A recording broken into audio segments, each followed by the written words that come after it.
Why not just call yourself an Arminian instead of making up new labels? It weakens your position because it sounds brand new. Okay, we've talked about this in other episodes. I don't get upset really if somebody calls me an Arminian because I know what they mean. Oftentimes people use the term Arminian as to mean not a Calvinist. I mean, that's a lot of people think that's what Arminian is.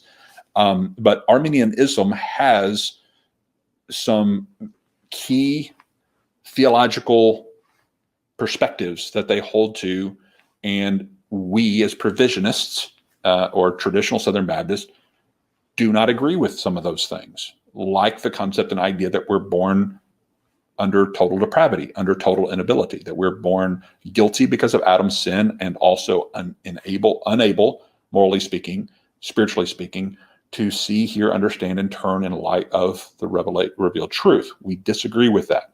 Arminians believe that we are born that way, at least most of them adhere to that, and that prevenient grace, some kind of a work of grace, and different Arminians take different positions on that with regard to how that works. Some people believe ever since the cross, nobody's born with that inability anymore, but because of the cross, that was corrected universally for everyone.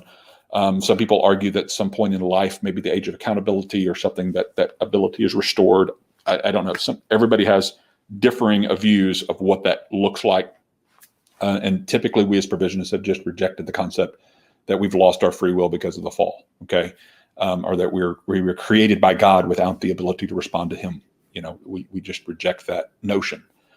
We don't believe it's established anywhere in the Bible, so that's why we reject it. So that's one thing. And there's also debates with regard to perseverance and how that plays itself out. However, Arminians also differ on that perspective. And so as far as weakening their position, well, could they have said that in the 1500s when it was first introduced? I mean, that's relatively only 500 years ago, and that's relatively new in the Christian world. So does that make it weaker? I mean, why not just call ourselves all Christian and just drop all the isms? Sounds great. I would love that. Theological labels are given for clarity. That's it. I mean, instead of calling myself an Arminian and then trying to describe to you how I'm different than Arminians, I give you a clear theological label that explains what I believe more directly and specifically. And so that's what I'm trying to do. I'm not trying to make it more difficult. I don't like all the isms any more than anybody else does. I don't like all the labels, but it's not more pious to adopt a label that was created before you were born versus one that was created since you were born. They were both created labels. It's just words.